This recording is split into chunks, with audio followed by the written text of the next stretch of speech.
Calley Means is a name you are going to be more and more familiar with. He is credited with connecting with RFK Jr. and President-elect Trump on why he says that their Make America Healthy Again movement is already getting results. But he's been laying the groundwork on this along with his sister for many years. But part of what we're seeing with the repeal of Red Dye 40 is just the very beginning, the tip of the iceberg. We'll be right back. Experts calling the FDA's ban on red dye number 3 in our food long overdue. It has been more than 30 years since scientists linked this dye to cancer in animals. At that point, Europe got rid of a lot of these dyes, but we didn't. Joining me now, Calley Means, a name that you will hear a lot of in the future as we talk about Make America Healthy Again. He's the co-founder of True Med, along with his sister, who was a surgeon in California. He's an informal advisor to Robert F. Kennedy Jr. They've worked closely on all of this. President-elect Trump's nominee for HHS, of course. Calley, great to have you with us. Thank you for being here. What do you think prompted, this is just one chemical we're talking about, and I know you dig into so many others, but it's a start. What prompted the FDA to take this action now against this red dye? Maha moms who made their voice very clear in voting for President Trump and his promise to make America healthy again with Robert F. Kennedy. You saw it during the campaign, Martha, when President Trump stood at that podium and talked at every rally in the close of the campaign to clean up our food supply and get to the bottom of why kids are getting sick, get to the bottom of why American food companies are making the same product with less healthy ingredients in America than they do for Europeans. It was electric. It was a release from the crowd who are very frustrated with the skyrocketing rates of obesity, where 50% of U.S. teens are overweight or obese. It's 3% in Japan. The USDA, they hid this until after the election, but 38% of teens right now are pre-diabetic. I mean, we've got a serious problem in America right now, and the moms and the dads and everyone who's concerned about the devastating trends of chronic disease made their voice heard, and it's amazing, Martha. President Trump talks about keeping his promises. Who would have expected these promises to clean up our food supply is happening before he's even takes the inauguration? Well, we've seen that with a number of things in different parts of the policy. So who has protected these dyes? I mean, is it lobbyists keeping this stuff in our food because they make money off of it? What can you tell us about that quickly? The food system is weaponized by design. Few know this, but in the 1990s, 40% of the U.S. food supply was owned by the cigarette industry, by Philip Morris and R.J. Reynolds. They were the two largest food companies. They rigged the food pyramid. Even to this day, 19 out of the 20 USDA nutrition advisors are paid for by the food and pharma companies.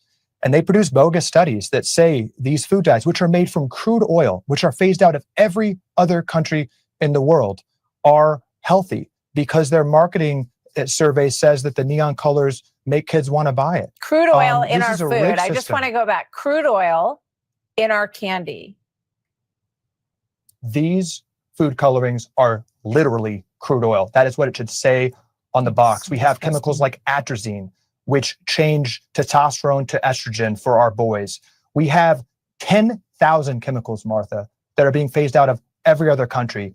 We have self-policing. We have a system designed, again, by the cigarette industry and scientists trying to make our food addictive. They've bought off our institutions. And this is not a free market. That's what Bobby Kennedy and President Trump have said. They're going to do two things. We're going to get to the truth. We're going to get unbiased nutrition guidelines so parents can have the right information, make informed decisions. And we're going to get conflicts of interest out of our science. The FDA, 75% funded by pharma, and they make our food decisions. Yeah. We can fix this very, very quickly. Yeah.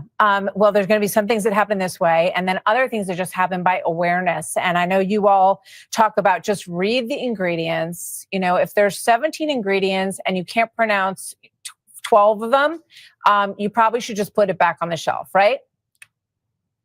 100%. I want to make this point really clear. There's a slanderous lie being propagated by the medical system that profits from people being sick, that Americans are lazy, that we want to be unhealthy, that we want to eat toxic food, that we want to poison our kids, that we're too lazy and suicidal not to have epidemic rates of diabetes and obesity.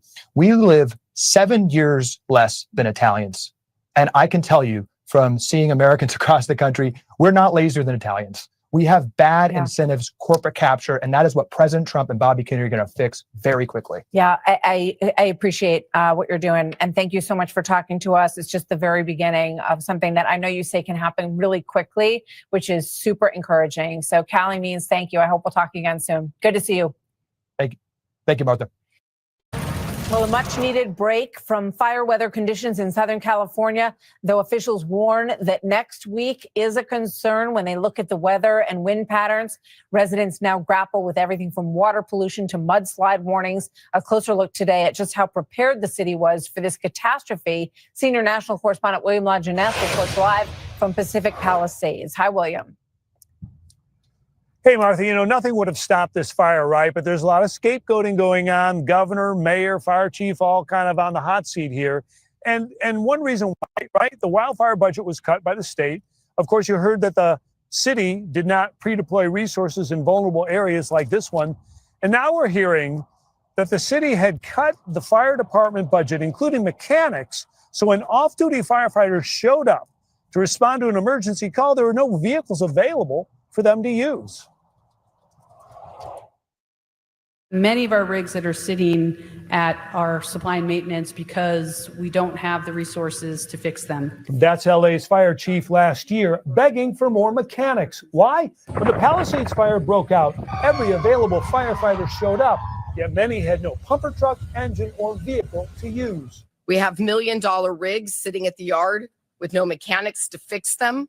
Many are here, the maintenance yard, where up to 1 in 6 LA fire trucks are broken down, unavailable because the department has no money to fix them. There's been a 55% overall increase for calls for service. Compared to other major cities, LAFD is grossly understaffed, far below recommended levels. We have fewer sworn firefighters today than we had in 2010. A huge drain on fire resources, the homeless. Last year, LAFD responded to 14,000 fires and 52,000 medical calls.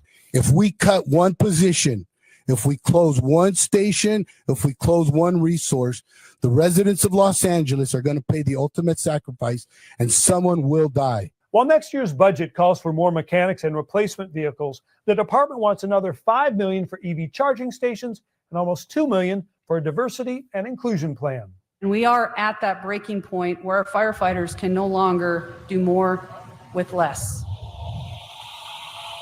So firefighters also told us they did not know that massive reservoir was offline. Otherwise, they could have hired private water tenders so they had water in those hydrants to fight the fire. That didn't happen. Martha? All right, William, thank you very much. Let's bring in Michael Shellenberger, founder of Public News. He ran for California governor in 2022 as an independent after leaving the Democratic Party. Michael, you see the pushback, people saying that any criticism of the response is unmerited, that climate change, has a big impact on what happened here. What do you say to all that? Well, look, I think that you just need to listen to the firefighters and to the fire chief themselves. As your reporter pointed out just then, there was no pre-deployment. There weren't enough equipment. There weren't enough apparatuses, fire engines. I was told 100 of them need to be repaired. They have half as many firefighters as they need. I'm about to publish my story with my third whistleblower. And this person is telling me that they've also lowered the standards in order to graduate more women as part of their DEI program. And that's a problem because it's meant that, for example, they have to have 3 people as opposed to 2 to be able to deploy a ladder. So that puts an additional strain on the human resources. So there's really no doubt in the minds of the firefighters that they could have at least prevented these fires from becoming catastrophic had they had the staffing, the equipment, and the funding that they needed. Yeah. They've had a lot of DEI efforts. There were, questions about who shows up when you have a problem, that some of these are medical issues, and that they want someone that they're comfortable with. I think most people want someone who can address their problem as quickly as possible, regardless of what they look like. Michael, thank you very much. We look forward to your report, your article on this. Thank you so much.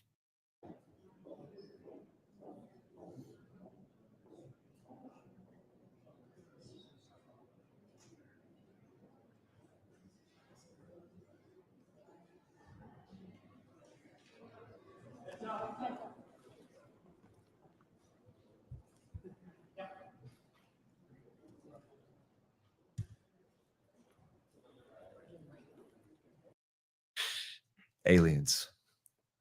I want to talk to you about aliens. Yeah. UFOs, UAPs. I know, The disclosure we've seen in Congress Yeah. recently.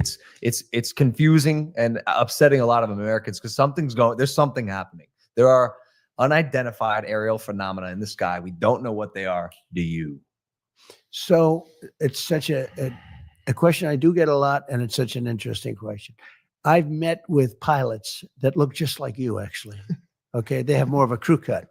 Okay, they look like him, and they look like you. Some of them look like you, A little fatter. but these are perfect people, Okay. and they're not, Not crazy. conspiratorial. They're not crazy, Yeah. and they tell me stories that they've seen things that you wouldn't believe. These are not people that you would say, There's "Gee, no way. oh, There's that's no way. okay." President of the United States. But I said, was your Who phone is it? That's silent? Joe Biden wanting to do an interview. So I've met with pilots like beautiful Tom Cruise, but taller. Yeah, Okay. yeah. Handsome, perfect people. Sir, there was something there that was round in form and going like 4 times faster than my super jet fighter plane. And I look at these guys and they really mean it. Yeah. And am I a believer? No, I can't say I am. But I have met with people that are serious people that say there's some really strange things that they see flying around out there. And if you go to Nevada and you look at that little section of where they go to look at the aliens, where they think all the aliens are landing, that it's I think it's maybe the number one tourist attraction in the United States. Roswell? Yeah, Yeah. Roswell. I think it's the number one. It's the lines of people waiting. You have no idea how many times I'm asked that question. But don't you have access to that information? I have access, and I speak to people about it. I've had actually meetings on it, and they will tell you there's something going on. When they say things are going 4 times faster than my beautiful top of the line airplane that goes, Mach real five. fast. with no identifiable propulsion Mach system. 2, Yeah. right? These things are creating their own gravity fields, allegedly. Well, they have people that are very smart and very solid have said they believe there is something out there, and it makes sense that there could be. I've never been convinced, even despite that. I just, for some reason, it's not my thing. But a lot of people believe that it's true. A lot of very good, solid people believe it's true. What? And I know there are illegal aliens out there, but those are the ones that come through the border. We have plenty of them. Those are the ones I know. When you say aliens, I say, are they illegal aliens? These might be illegal, but we don't want to test them. Yeah. Because if they can go 4 times faster, we're not going to test them. So it's an interesting question. Yeah. For sure. I have to ask this because you love sports as almost as I do, especially boxing. Yeah, I do. And- I yeah. love, And I love it. do you miss not being able to do all that stuff? Because like WrestleMania 4 and 5, part of my childhood, Right. inspired me to end up becoming a wrestler. I thank you on Gutfeld for that. I did that. I'm in the WWE Hall of Fame. Yes, you are. And Dana is a good friend of mine with UFC. What a job he's done, right? Dana White is incredible. He's like an incredible guy. And I was always involved. And I remember in those days, Hulk is a great guy. You have to say. Yeah. He was great. Right? And when he ripped his shirt off, and now listen, I was a Wasn't Mr. that- Wonderful Paul Orndorff guy, but I got it. But I think that was a great moment. And Ladies and gentlemen, please welcome the next president of the United States, President Donald J. Trump.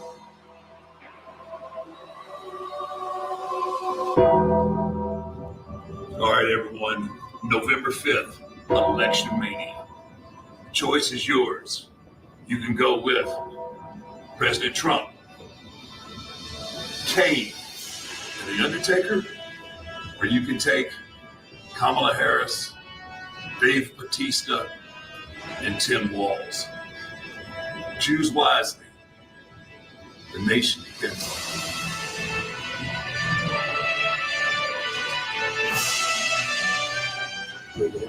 We'll see it. It is special. Okay, awesome. Okay. I'll see you soon.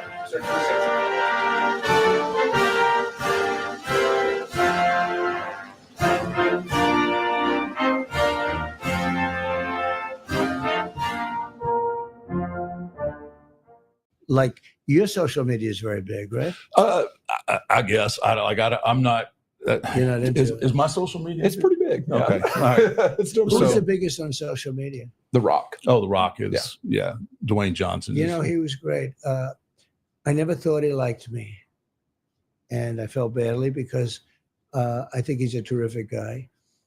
And then Dana White said, when I was shot, took a shot to the ear. You may have heard about it. Yeah. I was going to ask you I about heard it. some Actually. rumblings about this. Yes. Rock called Dana and said, I want to have his number. I want to have his number. What he did is sort of incredible. He considered it bravery. I don't know. To me, I considered it like, what's going on here? But it was very nice, actually, The Rock. So you might mention that I said that. Do you speak to him? at all? Occasionally, I saw him. Yeah. I saw him in No, it's April. very good. I was going to ask Well, you. he's doing great, right? Yeah, he's a workaholic. There's no dust settles on him. Yeah. He's got his hands in a lot of different things. So let's be direct. Let's be honest. There was a time that you used your fame, and it was a time that not everybody was happy.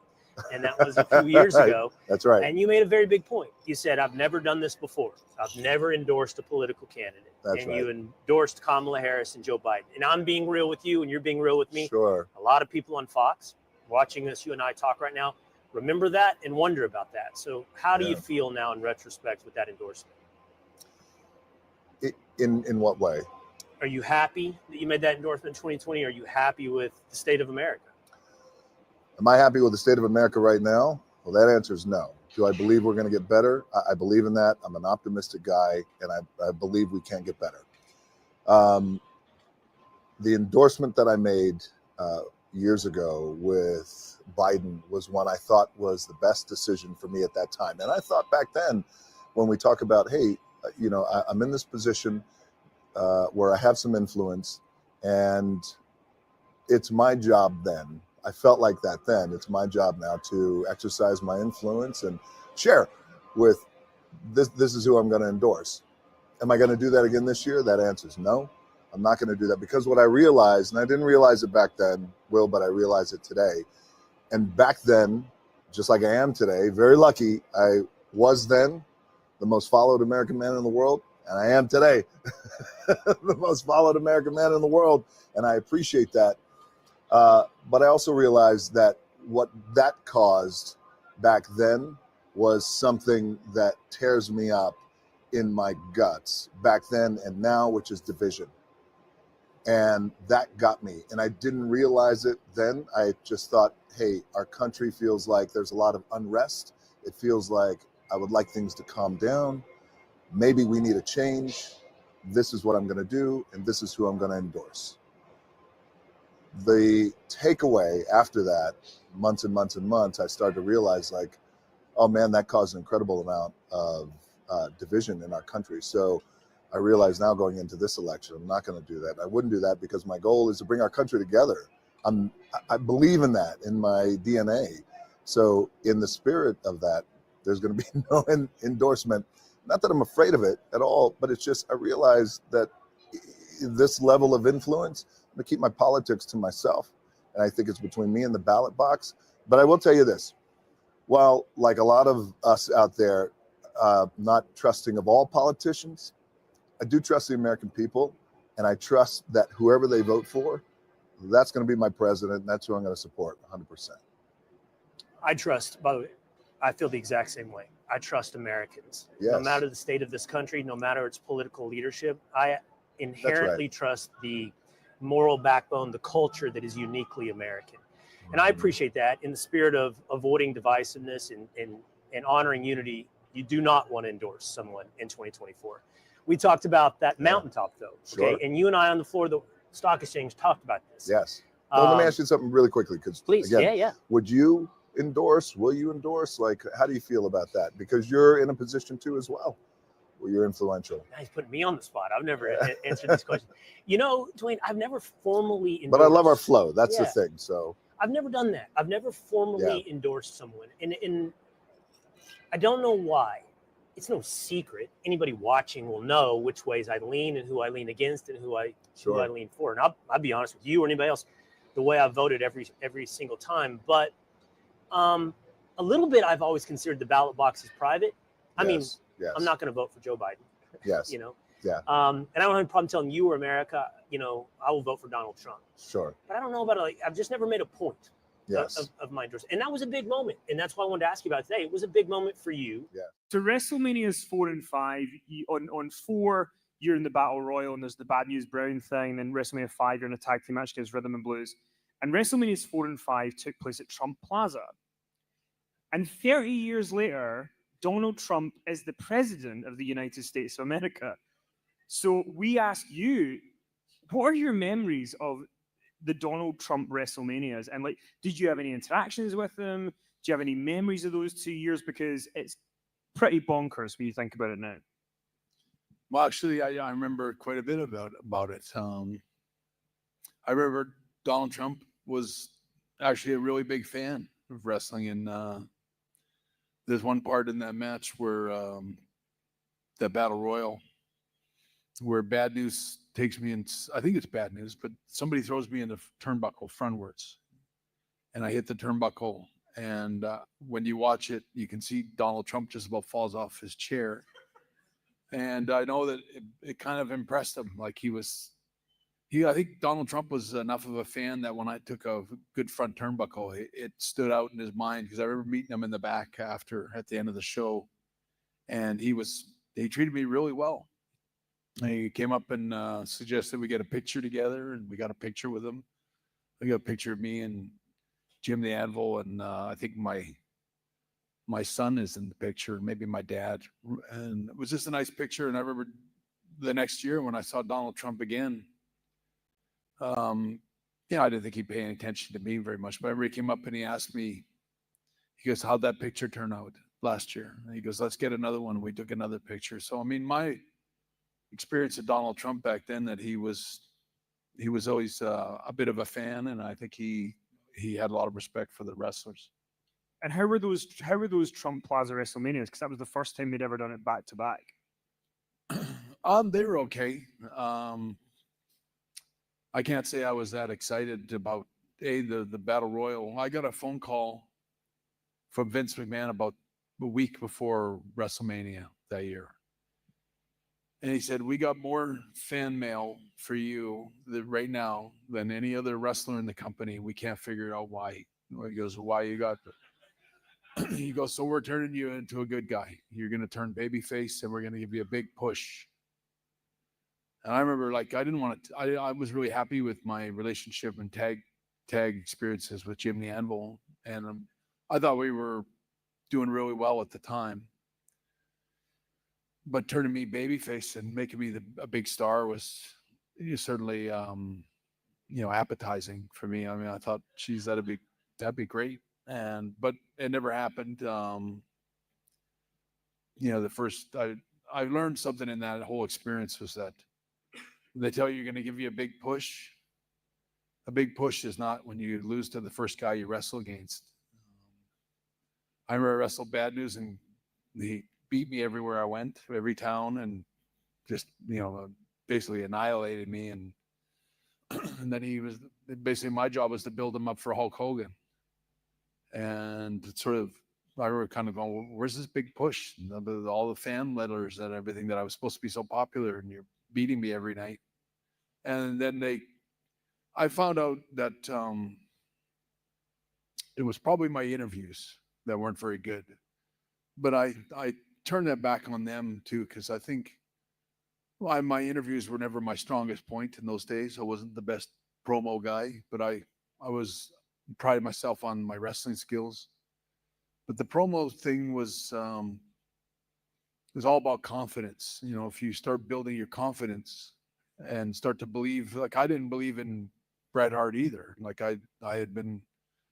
I wasn't being used, and wasn't going to be used in any kind of way to make me feel confident. I was always, every night I was the guy losing every night. So it's I didn't, I don't know how you cut a promo. Sometimes it's supposed to sound like you're going to win, when every time you go in the ring, you lose. So I had that doubt in my own voice, that I always learned in wrestling that you never say you're going to do something that you don't, never promise anything you can't deliver. And so I never really want to sound like I was going to win, because I wasn't going to win most of the time. So anyway, I think they put a knife in that and said, okay, he's not worth pushing. And I don't know what they did, but they put my big push on hold. It never happened at that time. And basically my job was to make guys for another 5 years, and just always make guys, make Kurt Hennig, make this guy, make that guy. And it's like, well, what about me? But I wasn't there yet. It'd tell you how cool I think Donald Trump is. We were there in Detroit at Ford Field. It was WrestleMania, I don't know, 4 or 5 years ago, whenever it was, when they gathered up the two teams, and Vince had a team and Donald Trump had a team. And those two teams are going to wrestle each other. I was a special referee. And whoever's team lost was going to get his head shaved. Okay, well, you know the gig here. Yeah. Donald Trump ain't getting his hair shaved. He's got that comb over thing, and it's going to be a long time. If he gets that shit shaved off, it's going to be a long time before it grows back. Right. And so you know Vince is on the hook. So anyway, we do the deal. And the thing about the match was, Teddy, we're at Ford Field, and that Ford Field seats about 90,000 people. It's gigantic. It's a huge indoor stadium. But what happens when you're in a 20 by 20 ring there, and the crowd's a little far back, the sound doesn't really travel to the ring. It just kind of escapes up into no man's land, and you can't hear it. So we were out there working, and I was calling the match, but I'm listening to the crowd because I know if we need to shift gears, we need to do something else. But the bottom dropped out of that because we couldn't hear shit. And we're all in there, and I'm kind of giving Vince a gimmick look, and he's looking at me. We thought we lost the people. Well, when you watch it back on pay-per-view, I mean, the people were with everything that was going on. We just couldn't hear it. Right. So now what they do when they're working in a big arena like that is they'll put some monitor speakers and point those back towards the ring, like a rock and roll band does, so you can hear the feedback or hear yourself, hear what's going on. And if you hear that crowd, it helps you make your decisions. Right. So anyway, there we were in the middle of a 8-man clusterfuck. And Vince's team lost the gig, counted 3, and it was time to shave his head. And so we did that, and we were just kind of going over, the brass tacks of the business, and then we're going to go back and, have the event. And before we left, Vince says to Donald Trump, "Hey, Donald, one more thing." And I didn't even know about this, but I was watching it unfold. How you feel about taking a Stone Cold Stunner? And Donald kind of hesitates. The boy's handler's right there. And, Donald's worth, I don't know, $1 billion, $2, whatever it is. Yeah. And it's straight up business guy. And if he has any athletic skill, I know none of it. And his guys tell him, no, there's no reason you need to get any kind of physicality with this stuff. You have nothing to gain, blah, blah, blah, blah, blah. And he looks at Vince. He goes, "Sure, I'll take it." And I'll be damned. I sat there and I talked with Donald for about 2 minutes, just kind of give him the basic, here's how it goes. I think I might have demonstrated on somebody, not Donald. And the match happened. Comes time for the stunner. Bing, bang, boom. Ring up Donald Trump with the stunner. And it looked like shit. And he took it like shit. But I am a fan of Donald Trump because he didn't have to put himself in harm's way. Yeah. He did it for the show. He did it for me, and he did it for the wrestling fans that were there, 90,000, and I don't know, maybe 1 million or 2 watching. So I always give props to Donald Trump for doing business the way he did at WrestleMania. It was a stand-up thing to do. Donald, I know you don't listen to this crazy-ass show, but I got a lot of respect for you. I'll be back at the Trump Tower because I had a damn good time staying at your damn hotel over there. The big thing, we had the Battle of the Billionaires, and that was with Vince and me, and we each had our wrestler. He had Umaga. Umaga. We had 2 good guys, and they wrestled, and fortunately my guy won, and the loser had the hair shaved. I said, "I don't want to have my hair shaved." And but we actually wrestled a little bit. You mixed it up a little bit. It was a pretty famous thing. But I think it has your all-time record for pay-per-view buys, for everything. Yeah, it was a huge event. Yeah, it was a big one. But you went down just before me, and the entrance into the ring is the greatest entrance into any arena that I've seen. Okay, and I don't think it's going to even be topped. The whole thing of the music, the whole deal. And by the way, he's a dynamic guy. When he does this, he's very slow and easy, and you're supposed to act. Well, you're supposed to be a dead man, so you're acting sort of dead. Yeah. And it's one of the greats, and that's why I'm surprised, because you're a quick guy. You move quick, but in the ring, he just sort of moved around. And you left just before us, and the place was going crazy. I said, "That's a very tough act to follow." I'm not sure, and I didn't realize how big you were. I figured you were big, but not that big. So I'm standing with Vince, and they had other wrestlers in the room. It's like essentially the green room, Right. up high. Right. And you walked by me and said, "Hello, sir." And I said, "This guy is really big." How tall are you, by the way? Right now, probably I've lost a little bit through the years, but You I'm right do at lose a 6'8". little. 6'8". Yeah, my disc have been a little bit compressed through the years. You get compressed. Well, that's Yeah. normal.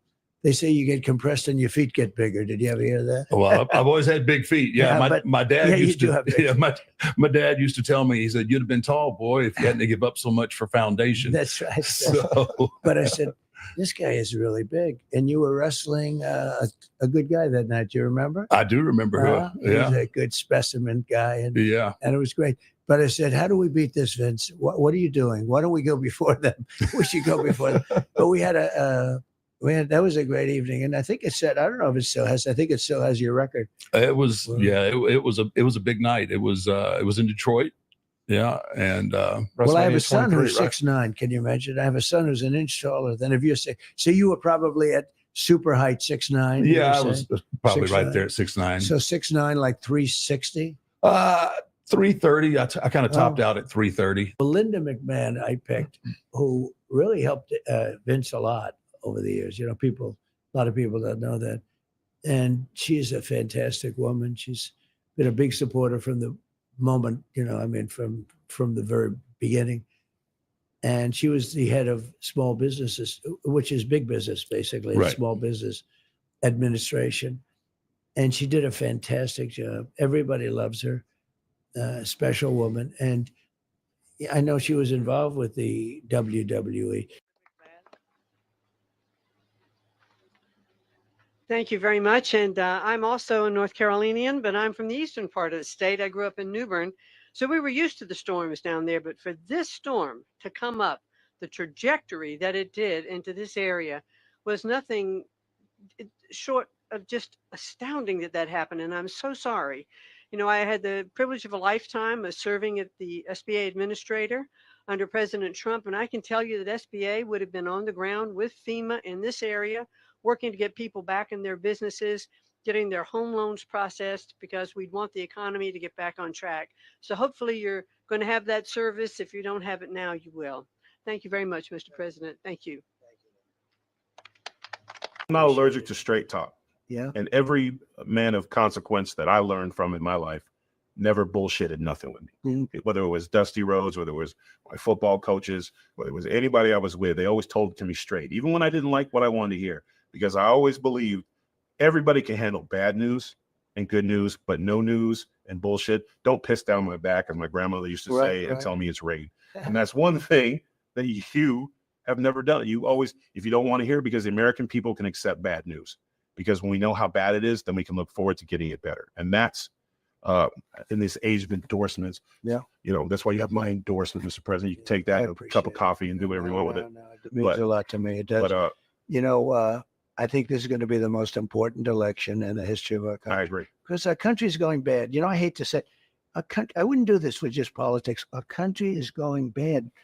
The things we do. I mean, men playing in women's sports. Okay. Absolutely not. As crazy, and let's not say it's the most important, but it's just crazy. The whole concept, having no borders, having elections where you're not allowed to ask somebody whether or not they happen to live in the country. Just anybody can walk in. Yeah. It's really wacky, and we're going to get it changed, Cyrus. I believe that. It's very interesting, though. So Khabib came up to me after the fight the other night, and, you guys would probably say he's the best ever, maybe. And, Probably certainly he probably is, and or very close, right? John Jones, a lot of people say. I'd say 1 and 2. And, and he said to me, "Oh, I hope you can get in, because we have to stop the wars. We have to stop the killing. He was so smart. He understood it. And I think he's friends, or was friends, but I think he is friends with Putin very much. Yeah. But he said, we have to stop the killing. And it's true. And I think I'd have that war stopped. If I was president-elect, right after the election, if I win, I will get that war stopped. I'll get it stopped fast before I get to office. If it's not stopped before then. Talking about Russia, Ukraine. I'm talking about Russia, Ukraine. On We'll the- get it. on We'll the- get it stopped. on the So flip many side- people are being killed. Far more people are being killed. And I thought it was great when Khabib came up to me. He says, "We've got to stop all of the killing in the world."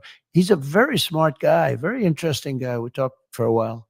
You know, we just had the merger with UFC and Right, that's good. TKO. Oh my goodness, yeah, it's been. Do you know Dana White? Are you, Oh yeah, I know Dana. Will you be working with Dana at all? or- No, they're Separate? separate companies, but So under who's running it? Who's Ari Emanuel Yeah, is good. the Ari's excellent. Yeah, he's the big dog, and Dana runs the UFC side, and then Nick Khan he Good. runs the WWE side. Good. It's a very different kind of a thing, but very similar, actually, right? It is. It really is. You know, How do obviously, you do revenues there versus UFC? Is it our revenue. I mean, right now it is crazy. They are selling out. your There's- revenue? Your revenue? Is My revenue. meaning for the wrestling. Oh yeah, for It's doing wrestling well. it's doing Really? doing crazy. Maybe better than ever. Yeah, absolutely. Isn't that incredible? It really is. Sold out everywhere, and we're doing a lot of international stuff now. Merchandise. So does that compare with UFC then in terms of revenue? do you think? I don't really. I don't know their numbers very well, but I know that the stock is doing really well, and the company as a whole That's is doing really well. It outperforms everyone on social media as well. It's always so the WWE social media outperforms NFL, MLB, Really, huh? NBA, everyone. Wow. Yes, over 100 million subscribers. These are on the YouTube. characters. In other words, these are the people. Ladies and gentlemen, please welcome to the stage Mayor of Knox County, Tennessee, Glenn Jacobs.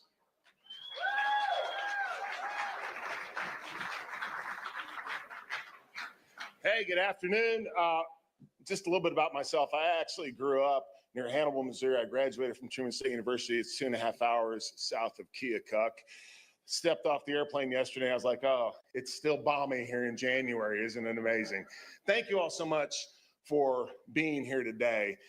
I've had the good fortune of meeting a number of the candidates running for president of the United States. And I like some of them.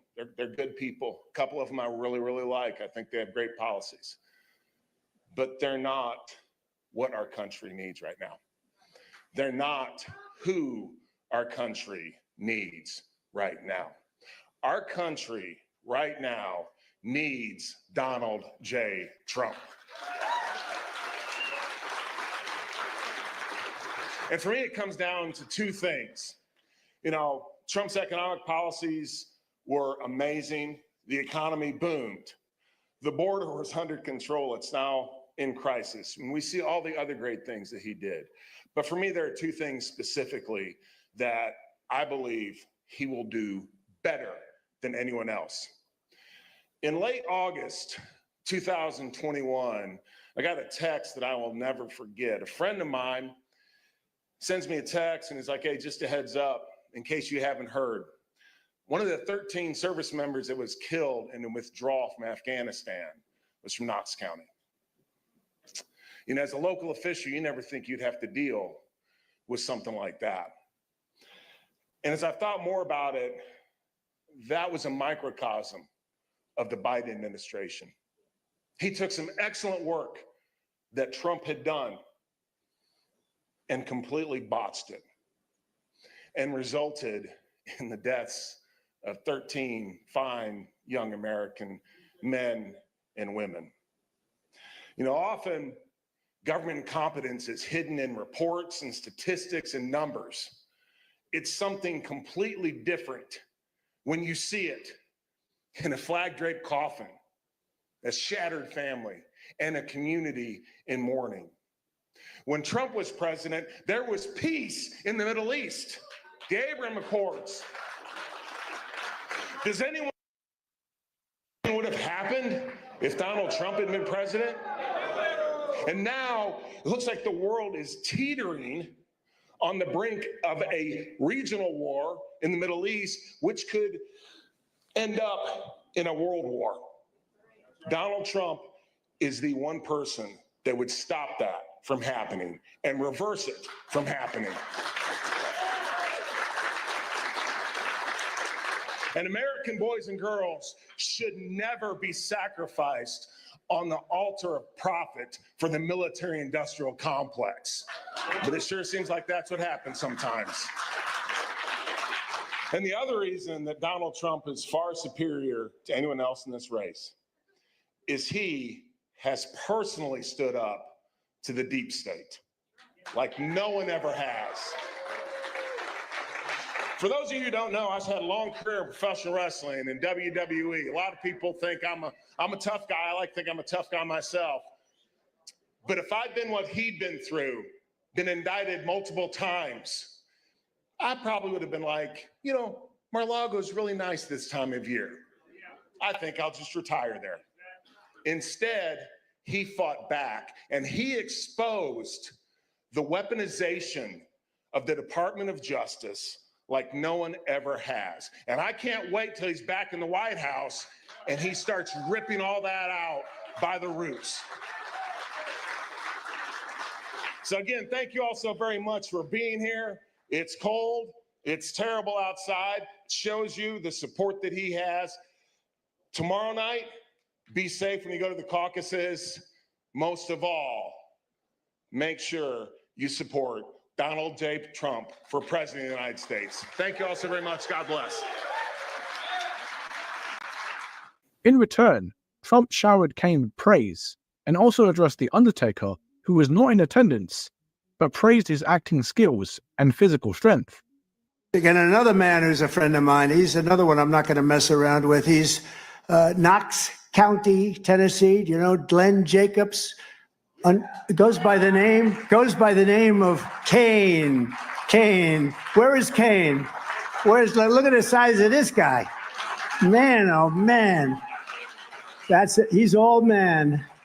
He's all man. It's good. How many years have you been doing that? You've been Kane, one of the great characters. And how many? So how tall are you? You're 6 what? 6'8", and weigh what when you wrestle? About 3. Well, that's not bad. I'm not that far away. Ew. That's not good. You just ruined my day. 300.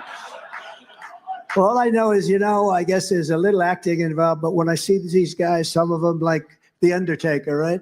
And I see him, and he walks around a ring lifting a 300-pound guy over his shoulders like this. It may be acting, but there aren't too many. And then he throws him into the seats. It's pretty great. And he's done a fantastic job as mayor, Tennessee. You know what you've done? You've made politics fun again. Yeah. And I just think some people get caught up in the fact that I think they look at politics now kind of like a wrestling story, and they can't separate reality.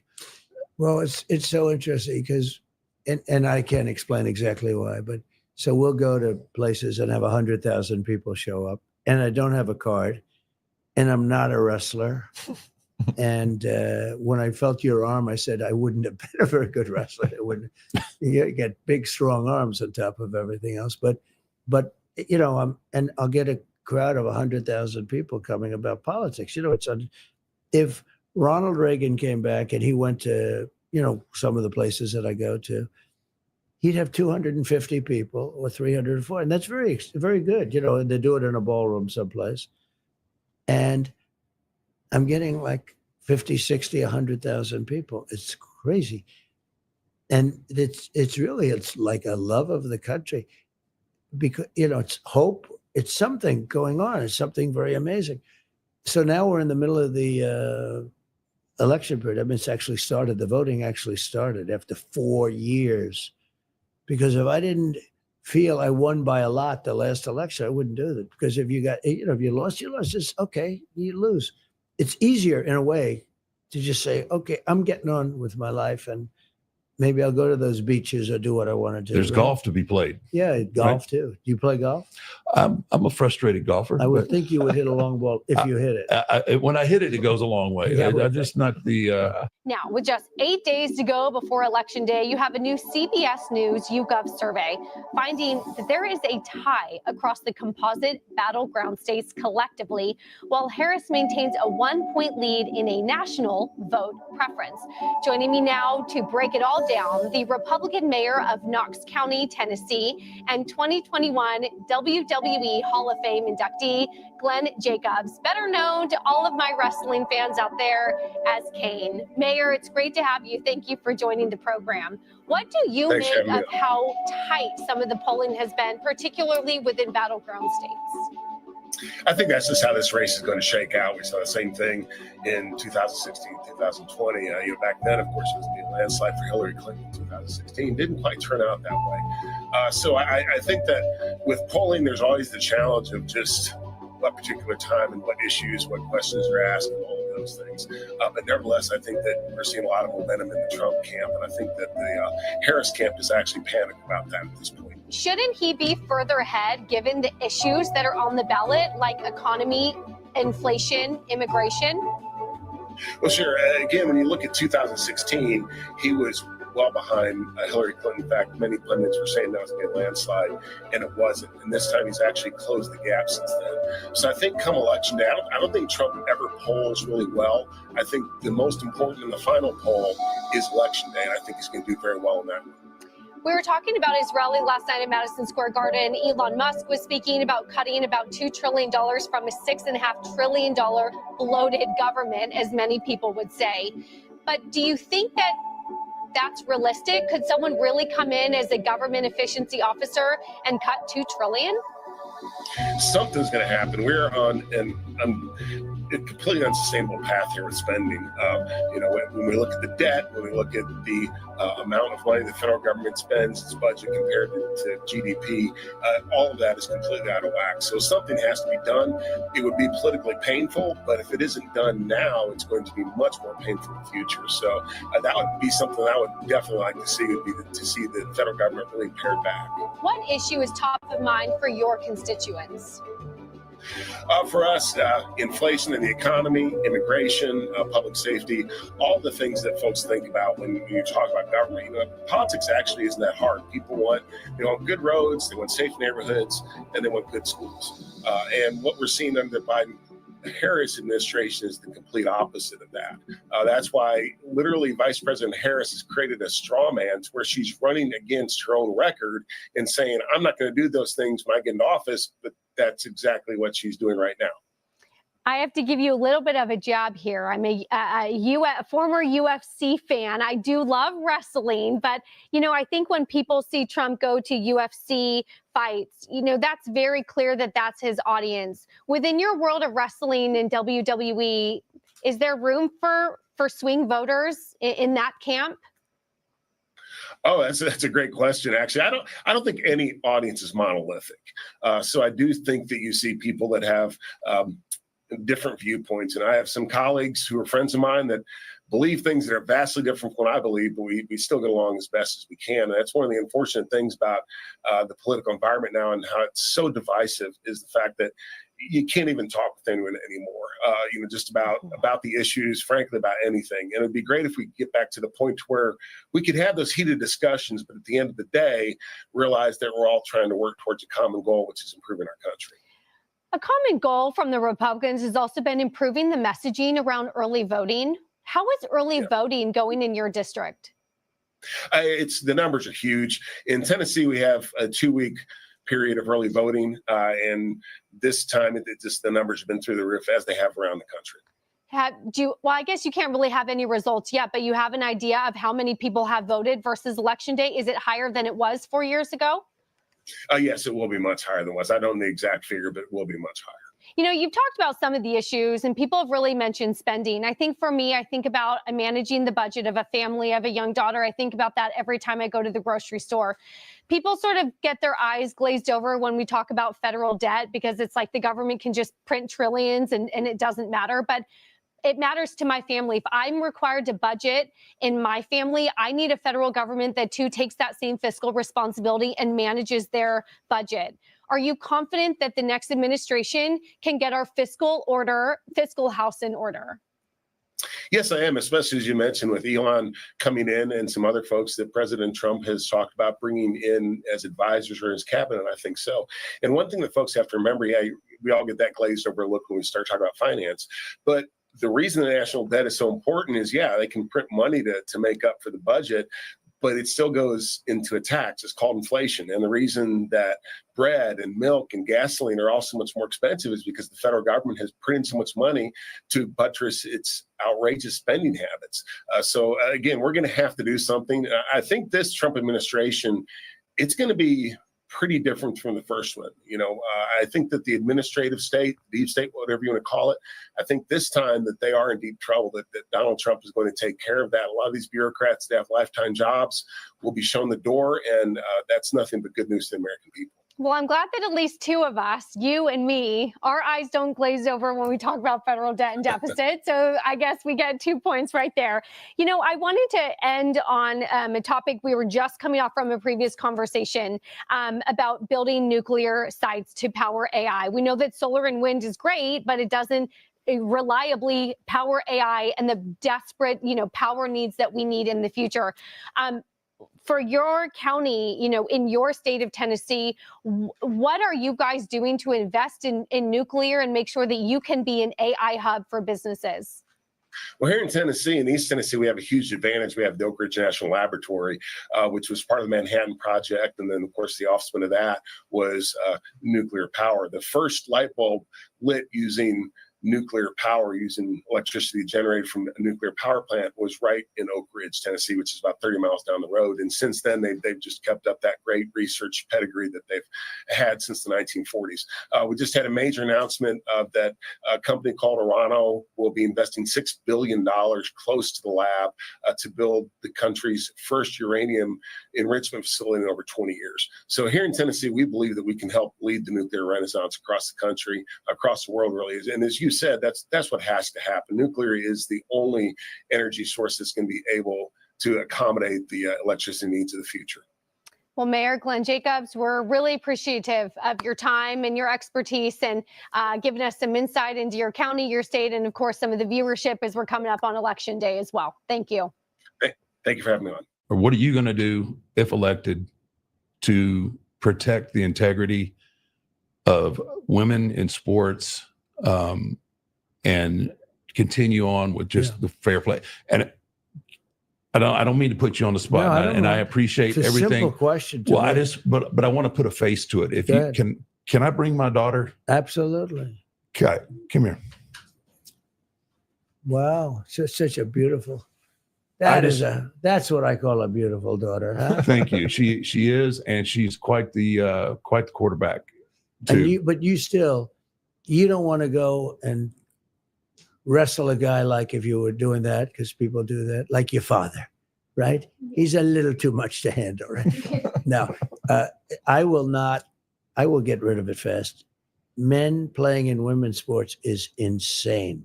Okay. It's insane. I mean, I can't even imagine anybody thinking anything other. Like, you have to have borders, right? You have to have fair elections. Where are the people that want it? Have you ever met anybody that said we want men playing in women's? I've never met anybody. I know there's got to be some kind of a movement. I'm going to terminate that immediately. I'll terminate it. I'm not going to let it happen. Yesterday, a volleyball player got hit. Female team where somebody transitioned. And you don't think of volleyball. She got hit. Now, this was a man who transitioned to a woman, and they showed the shot. And it was all girls. There were girls. Older, like 18, 19, 20. Very good players, like All-American type players. I think a college team or something.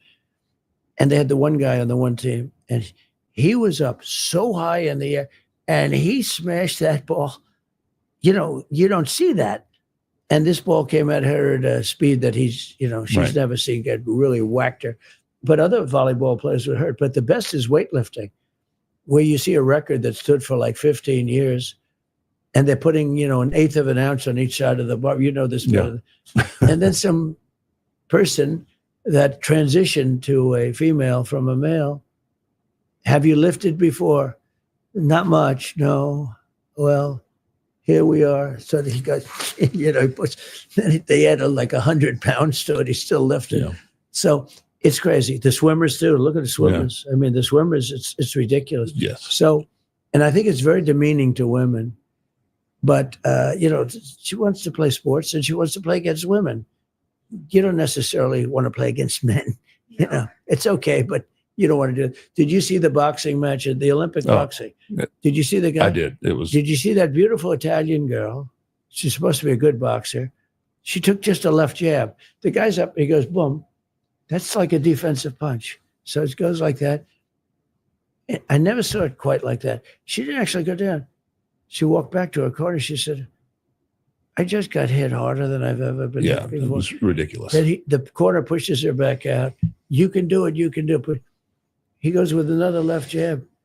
And she walked off. She said, there's no way I can beat that. Now, there were two people in the Olympics, because I didn't even know they have female boxing. There were two people that transitioned into women. Both of them won the gold medal. Shockingly. Are you shocked to hear that? Imagine that, right? How would you like to play this guy? Okay. He decides to transition. I don't think we have to worry about it. Somehow I don't think we have to worry about it, but this would not be pleasant. It's been great being with you guys. Do you ever fight your brother? Huh? That's the question. You want to know something? I want to know. Okay. Yeah, All right. because you are both good.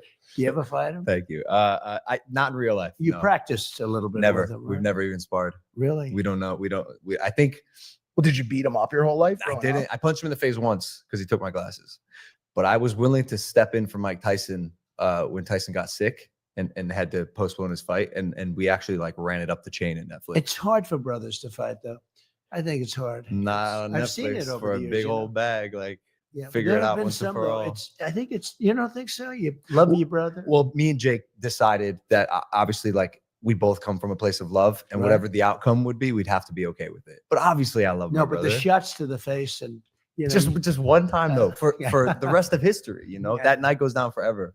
The Klitschko brothers never did it. No, they never did it, and they were both good, and they Yeah. never did it. They were very good, but in fact, nobody really figured out maybe who was better. They had some good fights. They were tough, right? Yeah. Well, They were tough. Jake's tough and he's good, but I'm He's- one to know. He's very good, and you're very good. He had- You're very influential to the point of this. We Yeah. talked about it.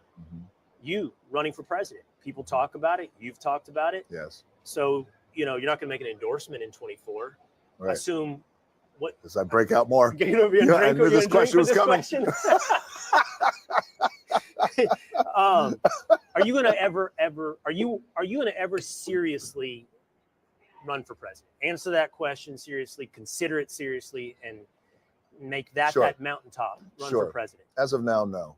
That's not my intention. Will, I'm not a politician. I'm not into politics. I care deeply about our country. I'm a patriot, and I believe you are too, as well.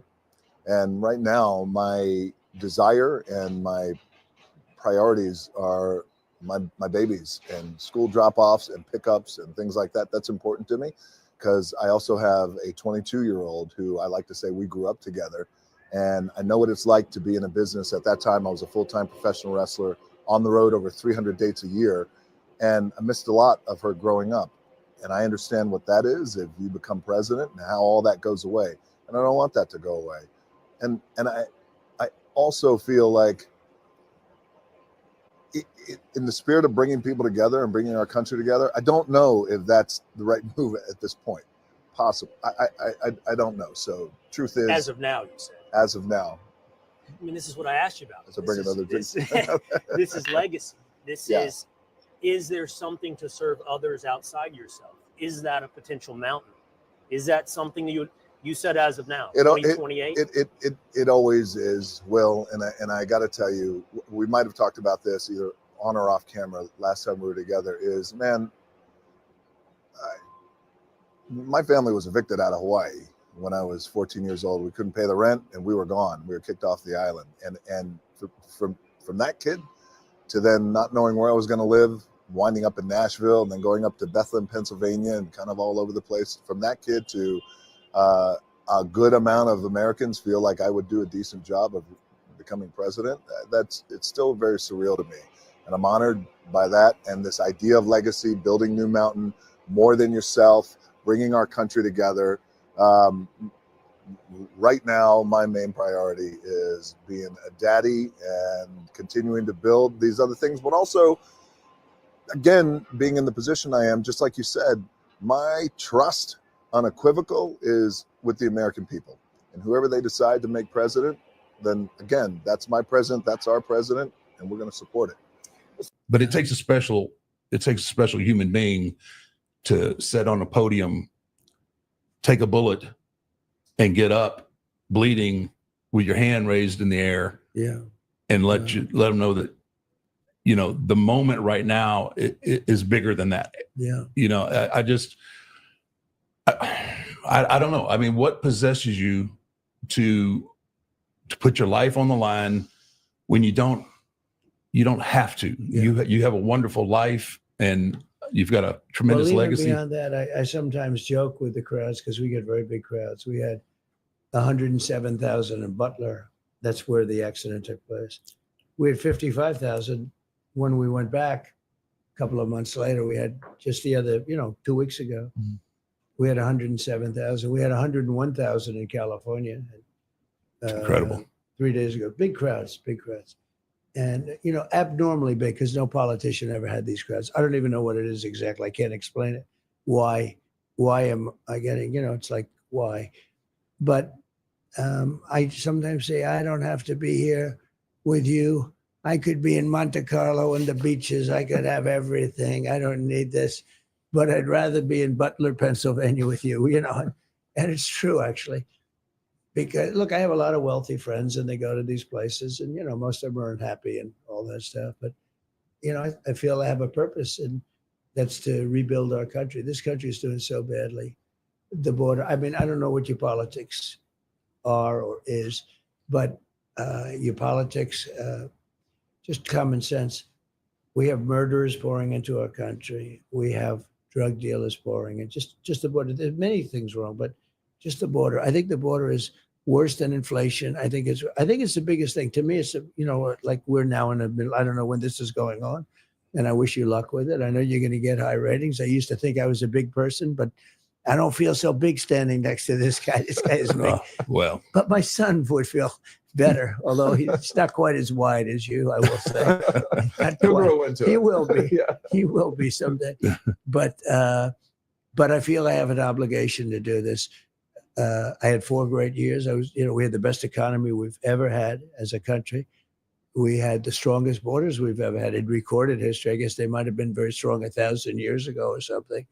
But we had the strongest borders. We were hitting on all. I rebuilt the military, got the biggest tax cuts in history, got the biggest regulation cuts, and is really doing great. And then we had a crazy election where I did much better than the first time. And if I didn't have that, I probably wouldn't have done this, because it showed that there's a lot of love out there. Got hit with COVID, the whole thing, the whole world got hit with COVID, which is the China virus to be exact, and got hit hard. It's never been anything like it. Who would have ever thought the word pandemic? I heard the word, but you never thought it was like a modern day. You figure nowadays you take a shot and you're fine, right? It goes, everyone is fine. But we had it's an ancient form of a disease. In 2017, it killed 100 million people. And we could have lost 100 million people too pretty easily. We lost many millions of people all over the world. So I got hit with that. We had a crazy election, which was, I won't get into it because I don't want to get you in any controversy, because you like no controversy. That election was so There's not too many rigged. people. There's not too many people trying to argue with this guy. No, so. that election, that's good. Nobody's going to say, hey, let's take it outside, right? No, but so I got more votes than any sitting president in the history of the country by millions, right? And they say we didn't win. It was a version, but it was a COVID thing. Look, you couldn't get security. Nobody wanted to go outside. Big guys like you would say, I'm not going to be secure. You couldn't get anybody. It was like People didn't want to die. Right. It was it was right in the middle of that. And now I'm running again and I'm leading. And I beat Biden, and they saw he was getting beaten. It's sort of like, it's a little unfair, and it's sort of not really what democracy is all about. But Biden got 14 million votes. He deserved to run it out and see. And they took it away. They actually took away his presidency, if you think about it. It was they call it a coup, but they actually took away his presidency and they gave it to this one. And this one is worse than him. And we're leading now, but we have to see if we can do it. We got to do it. With him, I was leading by a lot. It was sort of over. And they went to him and they said, you're not going to win, and we're going to replace you. Think of that. I mean, that's a coup. No, they took it away. Okay, now think of me. I spent $150 million. We're raging. We're doing great. We're against Biden. We have the debate. It was a good debate. He goes down. And now I have to fight somebody else. That's like you going into the ring and you're beating the hell out of somebody, and they call up and they say, get that guy out of the ring or put somebody else in for a while. Right. Yeah. Right. You got to fight two guys instead of one. It's a good analogy. So anyway, so we have a second one that we started. Well, no, but the whole focus was on this one man, because it's a one man, it's one thing. And then the debate was like a big deal, and that's over. And you think you have it won, and all of a sudden they replace. And then the new person always has a honeymoon period. So she got 6 weeks of a honeymoon period. Everybody thought good. They didn't think good of her before. In fact, she was the last of 13 people that was going to be chosen, but they wanted to be politically correct. So they picked this person, and she's not qualified. She got no votes. She dropped out. She ran against Biden and she dropped out. She got no votes. They had 13 people. She was number 13, and they picked her. And I guess that's okay. I don't know. The process is pretty crazy. When they say threat to democracy, that's really a threat to democracy. Yeah, I'm not a threat to democracy. That is. I guess you need to ask Joe Biden what a threat to democracy is at this point. Oh, right? He's an angry guy. Is there a chance that one of these orgs is potentially hiding information from you about aliens? I guess so. It's you have the deep state, and you do have a deep state. And certainly they could, but I don't think on this subject. I was interested in it because I've been asked so many times, and I talked to people that have said that they've, it was a sighting, and it's very believable. It's very possible that there is something, and why wouldn't there be? You take a look at the universe and you see all of the different planets, and you see this. Look, here we are on one relatively small planet. Why wouldn't there be on a planet that's, 400 times the size? Why wouldn't there be somebody? It's certainly believable to me. The thought of it freaks me out. It's weird to think that we potentially are only the source of life in like an infinite, ever expanding universe. But technology. But they'd never be able to take you in a fight. No chance. I'll bet on you. No chance. Send me in. I'll bet. Send me in. Send me and my brother. We'll handle it. That's a good team. And if we don't come back, I'm sure people will be happy about that too. The two of you will come back and say hello. Say hello to him, by the way. I will. He's a great guy. Maybe Elon could get you guys there. You a fan of Elon Musk? I think Elon might be good for this question. He's a terrific. I looked at the ship that went up, the spaceship, and I never saw this before. I saw this is like 2 years ago. I see the motors coming down, the engines coming down, no wings, no anything, and then I say, what is going on? Yeah, and nobody ever saw that before. And if you didn't have him, you probably wouldn't be seeing it. And I called him. I said, what's that? He says, well, we want to be able to reuse the engines. I said, they don't have wings. They don't have anything. And they're landing on a platform in the middle of the ocean. I said, how cool is that?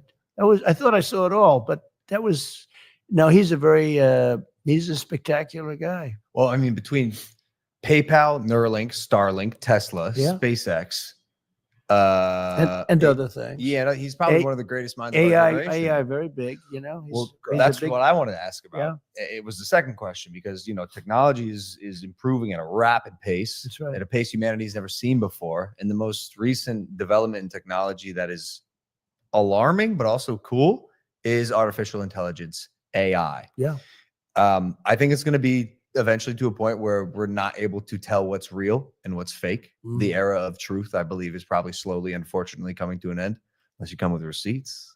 What do you think the government's role in enabling, protecting, or governing AI should be in general? Should this superpower become what we believe it probably will be? Well, it is a superpower, and you want to be right at the beginning of it, but it is very disconcerting. I said, you used the word alarming. It is alarming when I saw a picture of me promoting a product, and I could not tell. The voice was perfect. The lips moved perfectly with every word. The way you couldn't, if you were a lip reader, you'd say it's absolutely perfect.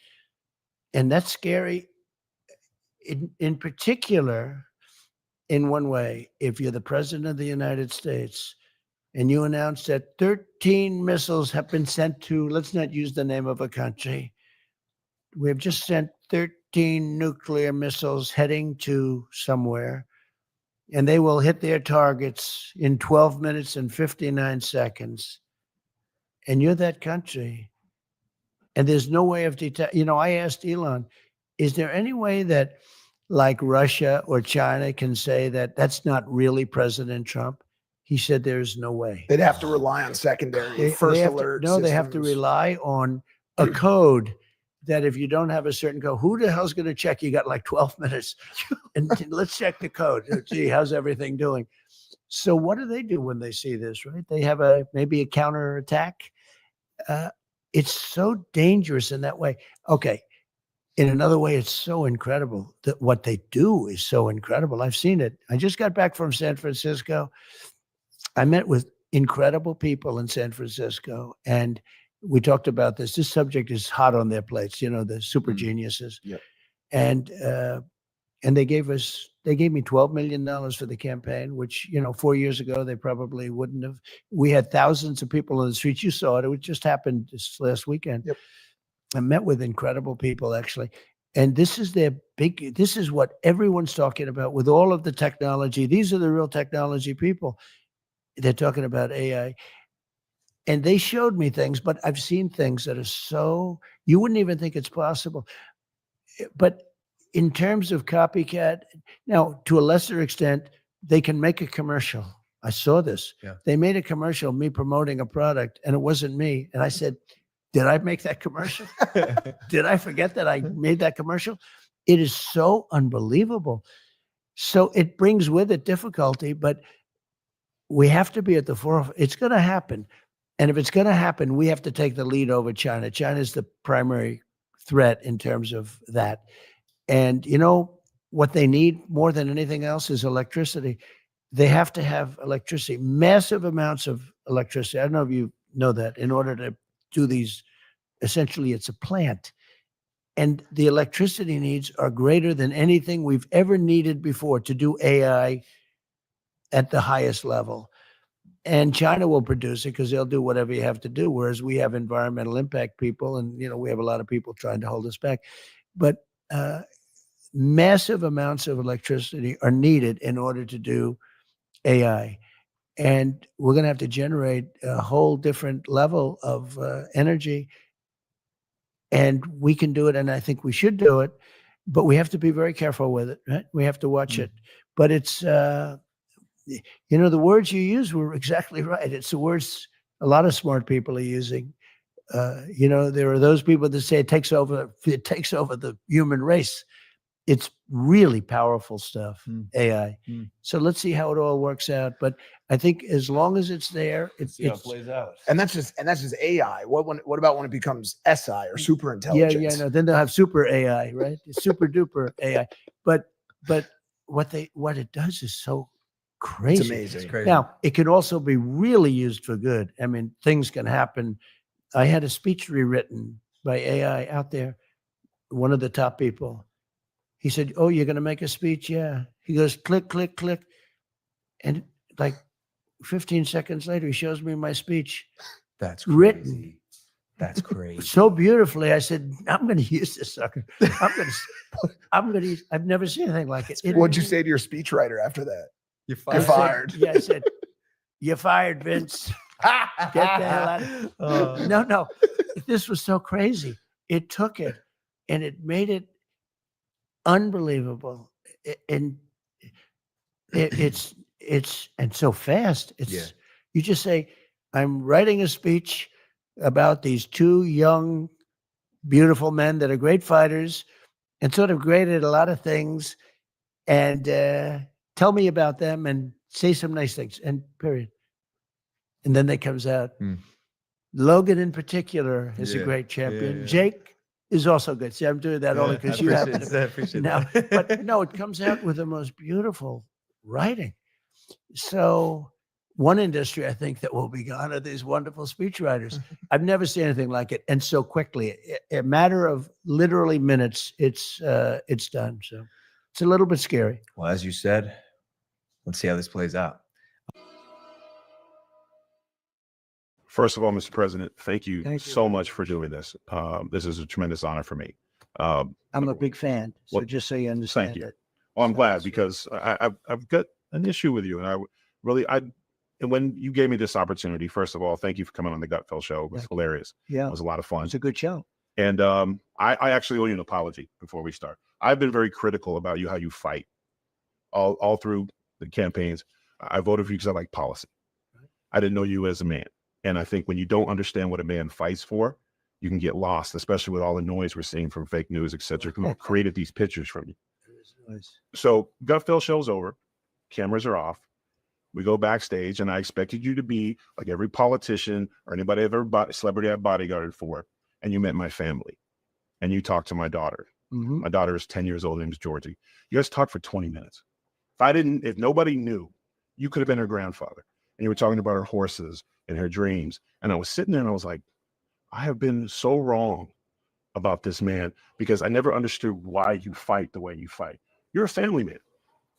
I am. Well, You're a father. And your daughters are gorgeous, really, and your wife, the whole thing. I mean, you have got some setup, I'll tell you. But your family's great and you're great and you've really done something and you've captured a certain spirit. You know, a friend of mine who's very smart, he's also a very big guy. He said, because I'm big and strong, people think I'm not the smartest guy. Oh, I know. Okay.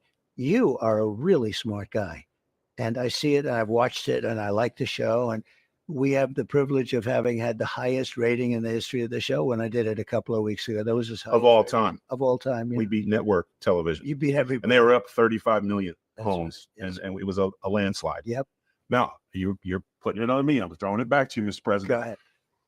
Why do we not hear more about Donald Trump, the father, the grandfather, and I did a deep dive. There are some things you have done that when they say those horrible things like he's Hitler, he's a racist, did they not forget in 1991 what you did with Nelson Mandela? Yeah. Would you care to share that? Because I would love to hear that. I never talk about it. No, you do not. And I know why, because you're a man. Yeah. I mean, I just have great relationships with a lot of people. People say that, you know, a little bit like you do.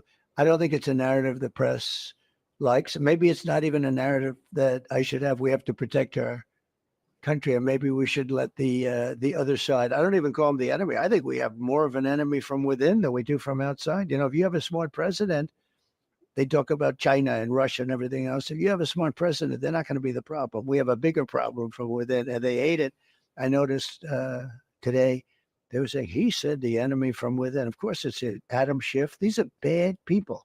These are sick people and bad people, and it's true. But I think it's a narrative that they don't like, frankly. I think the fake news, a term I think I came up with. I'm very proud. Oh, you of it. did. You coined it. It's not you tough. should probably trademark it, but you know, I'm not going to. Yeah, I should try. I'm not going to give you business tips. But you know, it's funny because it's a great term, but it's actually not strong enough because it's beyond fake. It's really bad. Nelson Mandela and 80 of his constituents were trying to come to the United States. Yeah. The United States government wasn't helping him. No one was helping him. You chartered a 727 plane for their entire trip. Yeah.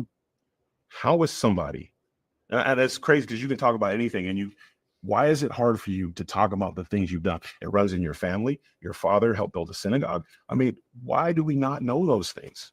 It's something that I've never, I love doing it. I don't need praise for it. I don't, we all like a certain level of praise, but I've never, I just like helping people.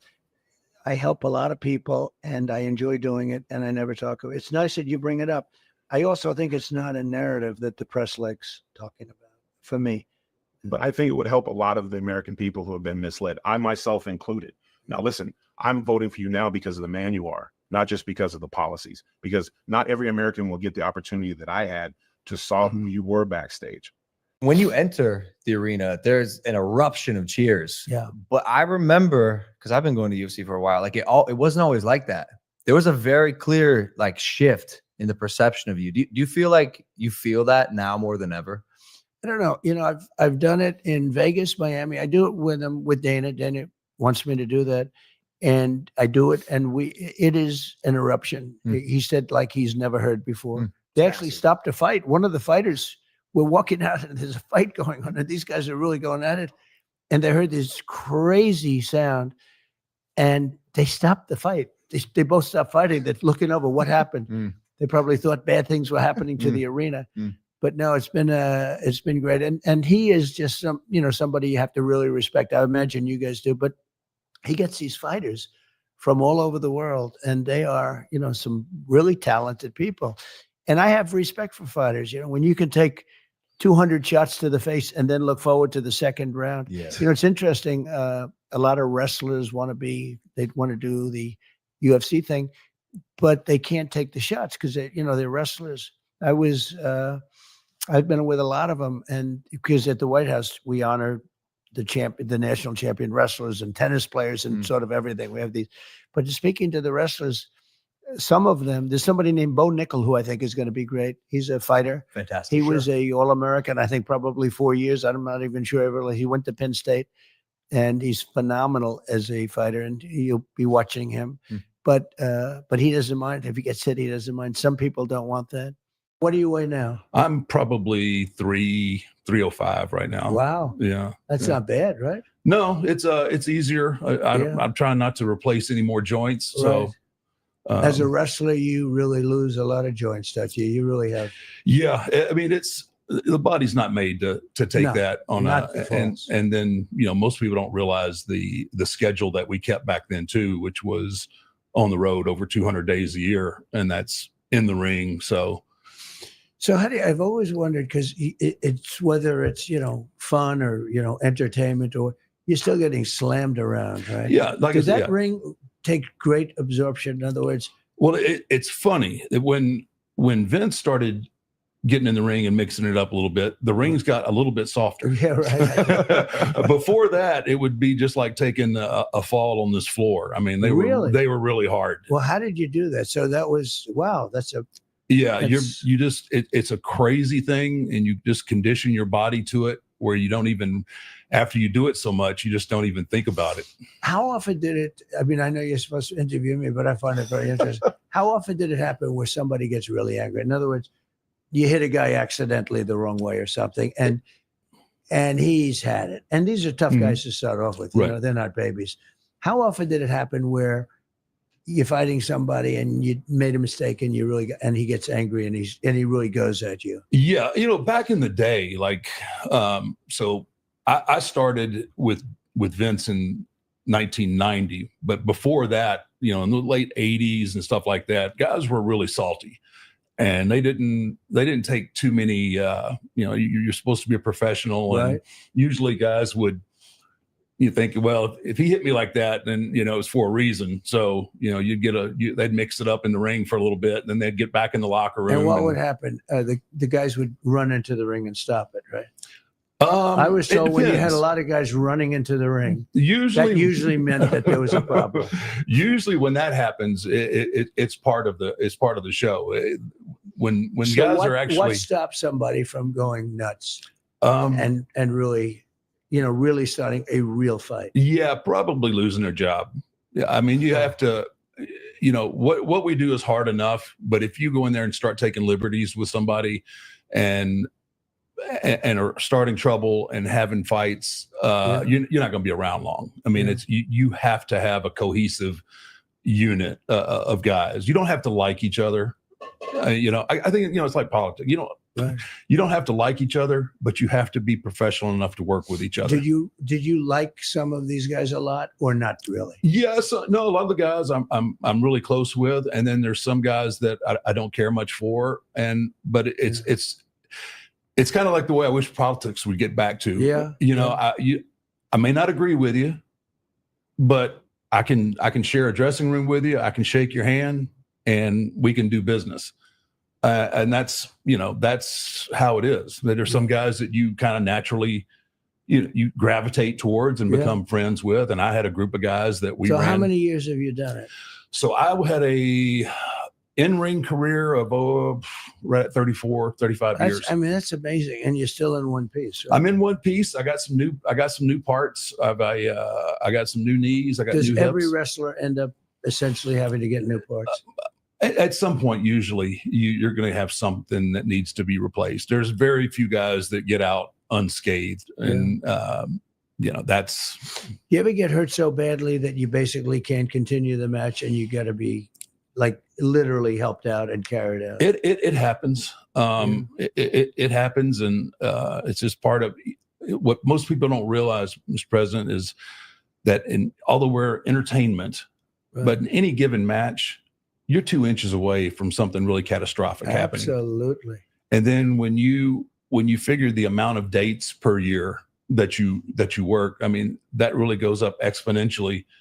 The risk factor. So you'd work 200 days a year. I had an 8-year stretch where I averaged about 220 days a year. And then you can just keep going. You just kind of get in that zone. Your body kind of gets used to the trauma, and you don't feel right. Actually, if you go home for too long, you kind of get restless, and your body feels too good, and you think, I got to go back to work. That's a great. Well, you had a great career. Well, I appreciate that. I really do. People love you. That's why. So you're very quick, and you can talk trash with the best of them. Yeah. Who was the biggest influence? Was it Don King or Muhammad Ali? Because your style is like ours. Like when you comes to talking trash, and I know you hung out with those guys. I know a lot of. I did the search. I know that you have been. It's hilarious after reading and the stuff I've saw, and I just saw a little bit. It's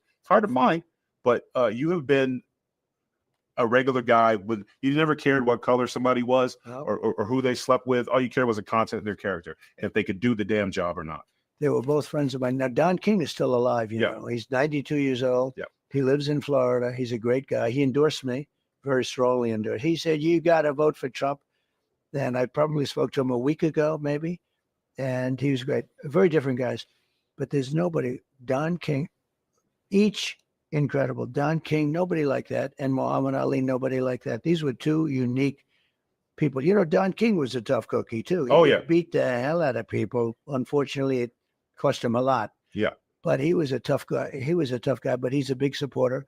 Muhammad Ali was actually a friend of mine. I knew him pretty well. He was amazing, actually. He was amazing. And, you look at some of the fights. Sonny Liston had no chance of being beaten, and he got beaten badly twice. Oh, yeah. And then when you look at George Foreman, another really good guy, but he just had George Foreman. George Foreman at that time was bulletproof. Bulletproof. Remember when he fought 3 guys and knocked him out? I was a little young, but I remember He fought 3 guys one night, and but the third guy, and Muhammad Ali was watching. The third guy, he was getting a little tired.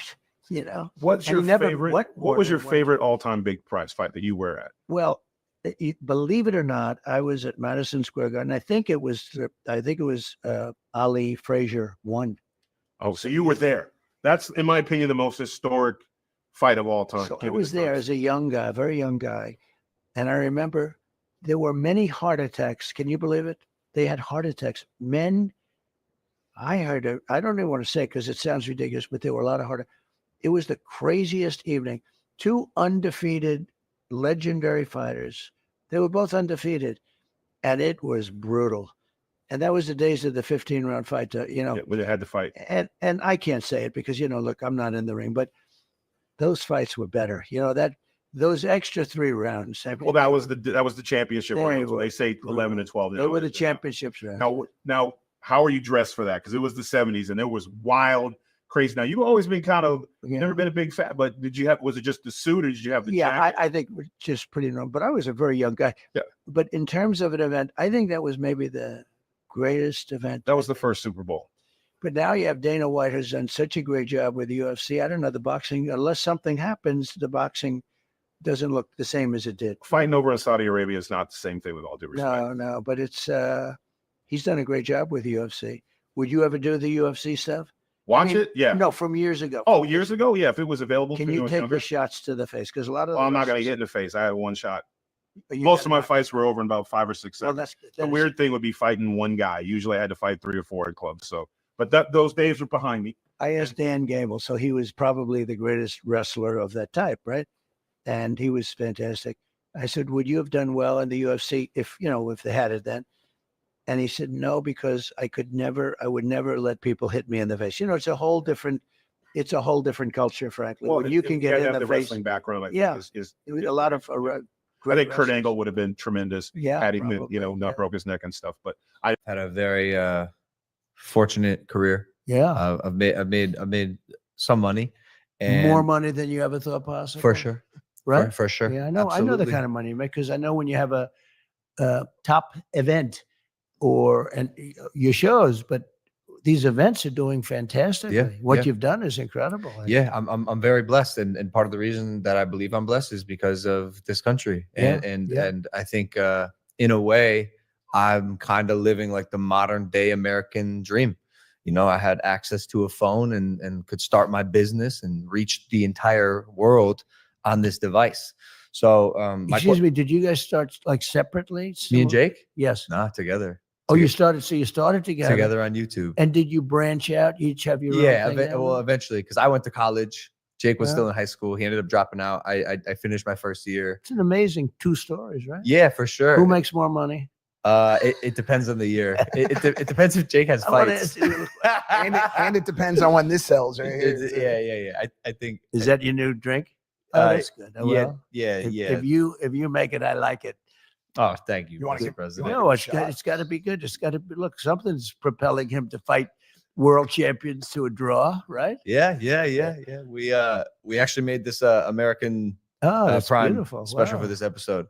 It's a hydration beverage. It's doing fine, doing well. We did 1.2 billion last year. That's year, great. year 2. That's fantastic. But I'm blessed to have Yeah. even just be able to say that is insane.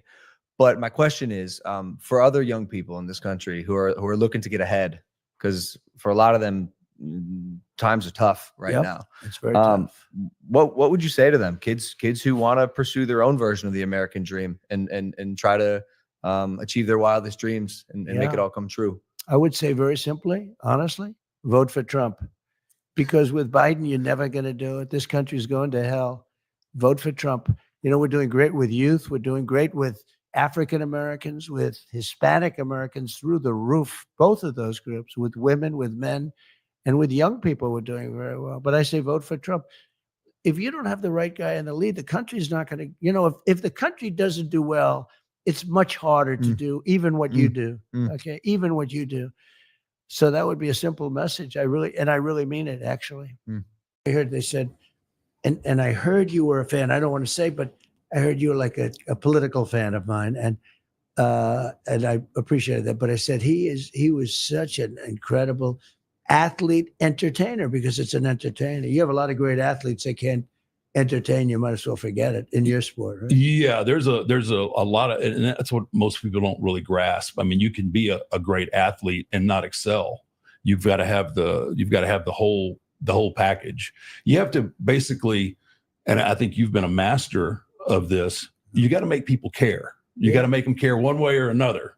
Either they love you or they hate you. So who do you think, outside of you, who do you think was the greatest combination of athlete, entertainer, et cetera, et cetera? Who was the greatest of the couple of greatest that you've seen? My goodness, there's Stone Cold Steve Austin. Right. He was up there. You'd have to put Hulk Hogan in there, Right. and Ric Flair.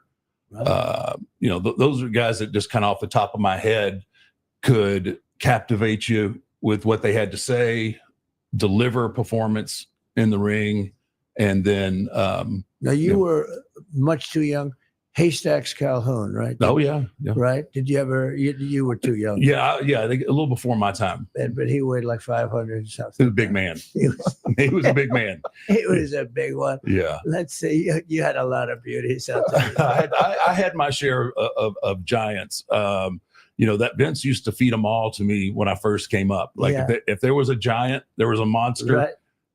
They were coming my way first, and if I could work with him, then he would let Hogan or somebody else work. But I had to break them in. And where down we Yo, I'm scared. You guys. Oh, no way. We got gifts. They sell for a lot of money. This thing. Oh, no way. Thank you, President. Let's just split it up. Here's. Amazing. This is Is this your mugshot? Can you? No way. You're a gangster. This is what we're reduced to. No way. No way. Should we put it on now? Yeah. Isn't that crazy? That's amazing. And it sells. Well, Elvis had one. Frank Sinatra had one. This shirt? But we've eclipsed them. A long time ago, we've eclipsed them.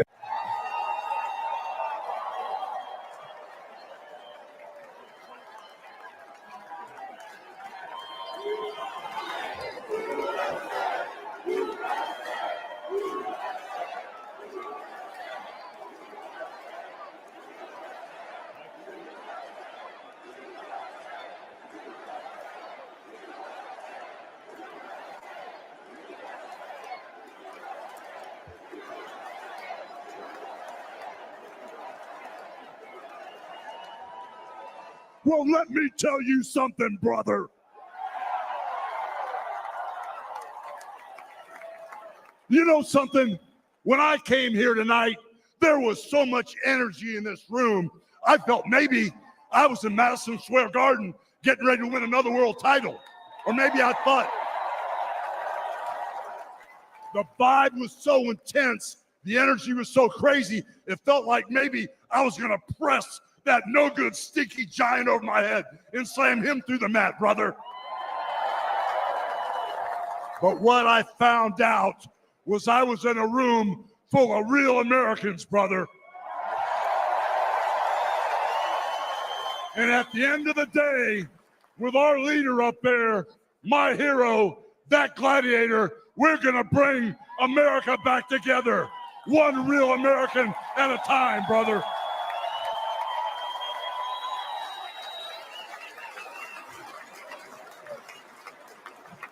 You know something? I've seen some great tag teams in my time. Hulk Hogan and, ooh, yeah, the Macho Man Randy Savage. But you know something?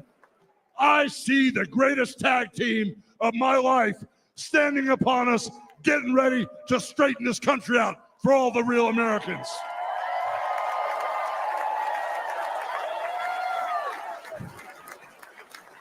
You know, even though you guys are real Americans, you better get ready. Because when Donald J. Trump becomes the president of the United States, all the real Americans are going to be nicknamed Trumpites. Because all the Trumpites are going to be running wild for 4 years. So with the power of Donald J. Trump and all the Trumpites running wild, America is going to get back on track. And like Donald J. Trump said, America is going to be great again.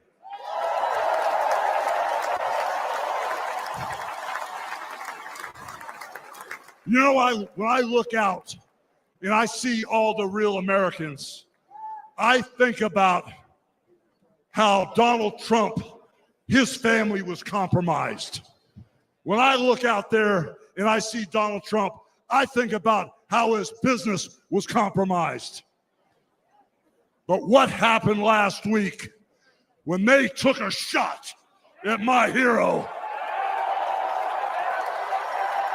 and they tried to kill the next president of the United States? Enough was enough. And I said, let Trumpomania run wild, brother. Let Trumpomania rule again. Let Trumpomania make America great again.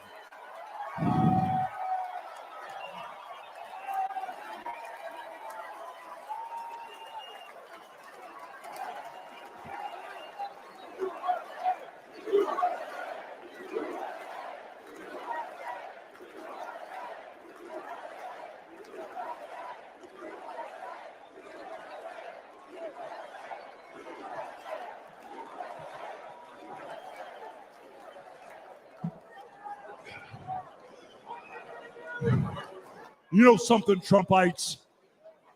I didn't come here as Hulk Hogan, but I just had to give you a little taste. You know, my name is Terry Bollea.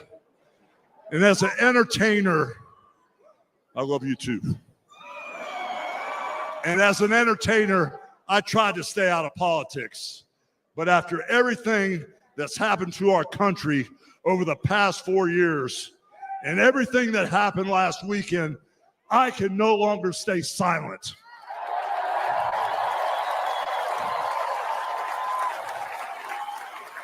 I'm here tonight because I want the world to know that Donald Trump is a real American hero.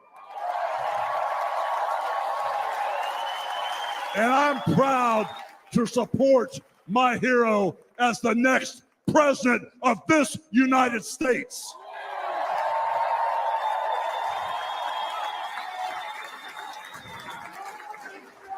You know, guys, I've known Donald Trump for over 35 years. You know, hold on a second, hold on. I just had a flashback. Man. This is really tripping. You know, the last time I was up on stage, Donald Trump was sitting at ringside at the Trump Plaza. I was bleeding like a pig, and I won the world title right in front of Donald J. Trump. And you know something? He's going to win in November, and we're all going to be champions again when he wins.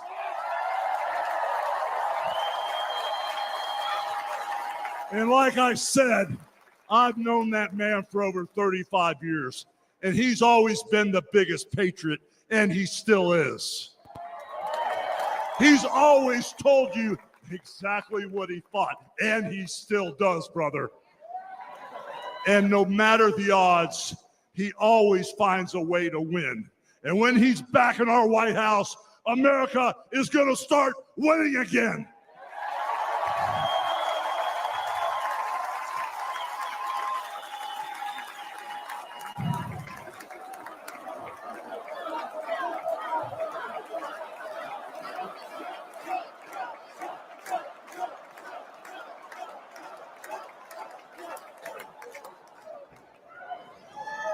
You know, guys, over my career, I've been in the ring with some of the biggest, some of the baddest dudes on the planet. And I've squared off against warriors, ooh yeah, savages. And I've even, like I said, body slammed giants in the middle of the ring. And I know tough guys.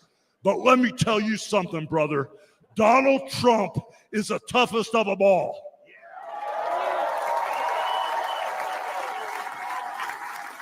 They've thrown everything at Donald Trump. All the investigations, the impeachments, the court cases, and he's still standing and kicking their butts.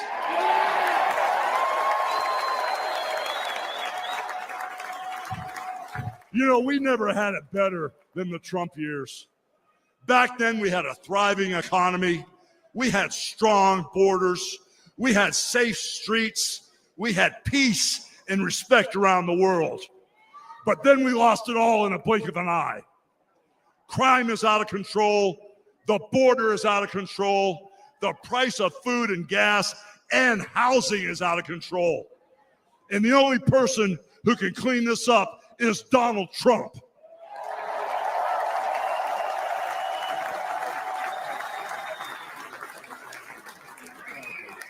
You know, guys, I really, really love this country. And I've lived the American dream. And I want my kids, your kids, and all those little teeny Hulkamaniacs out there to live the American dream too.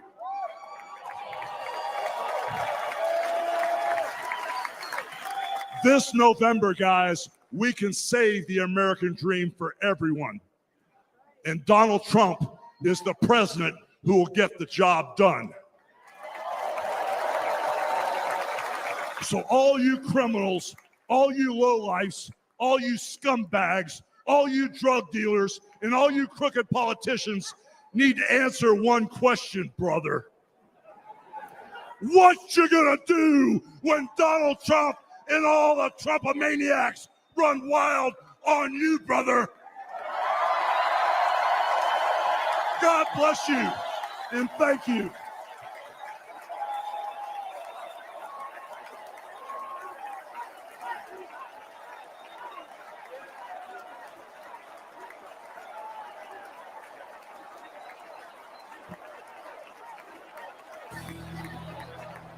So Hulk Hogan has a message to Americans before Election Day. He still believes more than ever that Donald Trump is the only person in our country that could turn our country around.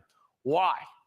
Well, let's ask the man who stole the show at the RNC. There's still buzz around him about that appearance and the shirt that you ripped off. WWE Hall of Famer himself, Hulk Hogan. Hulk, great to see you. Since you stole the show at the RNC in Milwaukee, what's it been like? What's the feedback been like since you came out from Trump? Well, brother, I still got that Trump pump on, dude. But the weird thing is, I've been going all over the country with Real American Beer, my brand new beer. And I wrote down a bunch of states I was at: Wisconsin, Ohio, Arkansas, Minnesota, Georgia, Florida, Texas, Rhode Island, Massachusetts, Illinois, Idaho, Nebraska, Michigan. And everywhere I've gone, thousands of people get in line to come meet and greet me. Everybody's for Trump. So I hear what you're saying about the polls, and it's even Steven, and it might be a close call, but let me tell you something. I don't believe the polls. It's going to be a landslide. You know, too big to rig, brother, is the theme here. And at the end of the day, all of America wants to get back to America. Not the way it used to be, but the way it should be, brother. Trump is on fire. And if you listen to where people are speaking from, especially the Democrats, if they say Trump was responsible for the border wall, it's them. If they say Trump was responsible for inflation, it's them. Because in the Bible, like I said before, if you listen to where people are speaking from, you know exactly who they are. All right, so a couple of things. Trump set the tone, and I think it's the tone that you like. When he's at the Al Smith dinner, he noticed that Kamala Harris has white people for this, black people for this, Hispanic people for this. Trump thought that was something he should point out on Thursday night. Watch. There's a group called White Dudes for Harris. Have you seen this? White Dudes for Harris. Anybody know? I